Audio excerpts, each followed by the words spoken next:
श्रीराम जय जय राम.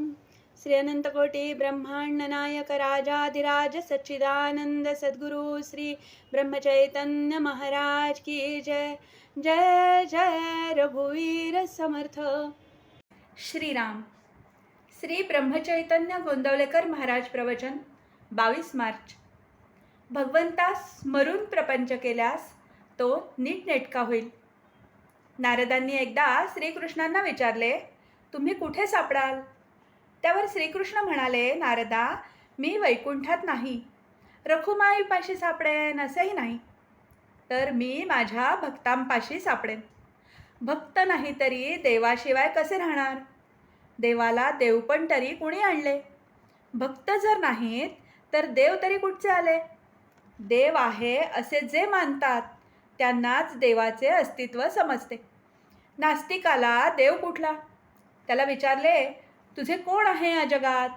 तर तो सांगेल, हे जे सर्व काही आहे, आपले भाऊ बहीण बायको मुले वगैरे नातेवाईक, तसेच प्रपंचात ज्या काही गोष्टी लागतात त्या सर्व माझ्या आहेत. परंतु मग देवाघरची वाट काय? ज्याने जग निर्माण केले त्याला विसरायचे आणि जे उत्पन्न केले ते माझे म्हणायचे, हा परमार्थ होईल काय? तेव्हा देव आहे अशी भावना धरा आणि देवाला दार उघडा, म्हणजे तो सदा सर्व काळ तुमच्या जवळच आहे. भावनेने देव आपलासा केला पाहिजे. आपण कुठेही गेलो तरी आपल्या रामाला बरोबर घेऊन जात जा, म्हणजे तुम्हाला काही भीती नाही. रामाला बरोबर नेणे हे बोलणे लोकांना चमत्कारिक वाटेल, पण ज्यांना देवच नाही असे वाटते त्यांच्याशी आपल्याला काही कर्तव्य नाही. जो देवाच्या नादी लागला त्याचा प्रपंच बिघडला असे काही जण म्हणतात. परंतु ज्याने प्रपंच निर्माण केला त्याला विसरून तो प्रपंच नीट होईल का? कधीही होणे शक्य नाही. तर त्याला स्मरूनच प्रपंच केल्याने तो नीटनेटका होईल. प्रपंच सोडून परमार्थ होणार नाही. प्रपंच करा पण त्यातली आसक्ती सोडा म्हणजे झाले. तुम्हा सर्वांना जडभरताची गोष्ट माहीत आहेच. भरत जरी सर्व घरदार सोडून वनात गेला तरी तिथे हरिणाची आसक्ती धरलीच. तर हरिण काय आणि माणसे काय? आसक्तीच्या दृष्टीने दोन्ही सारखीच. जोपर्यंत आसक्ती सुटली नाही तोपर्यंत परमार्थ करणे व्यर्थ होय.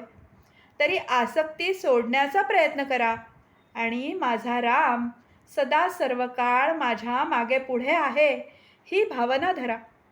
एकाने विचारले, तुम्ही सर्वांना मानसपूजा करायला सांगता, पण एकटा राम सर्वांच्या जवळ कसा जाणार? मी त्याला सांगितले, तू मानसपूजा कर म्हणजे तुझ्याजवळ तो राहील. तो जर सर्व ठिकाणी भरलेला आहे तर त्याला जाणे येणे नाहीच. आपण मात्र त्याला पाहणे जरूर आहे. भगवंताचे नामस्मरण हा उंबरठ्यावरचा दिवा आहे. त्याने भगवंत आणि प्रपंच दोन्हीकडे उजेड पडेल. आजचे बोधवचन. देवावर सर्व सोपवून निश्चिंत होणे हेच अनुसंधान समजावे. जानकी जीवन स्मरण. जय जय राम.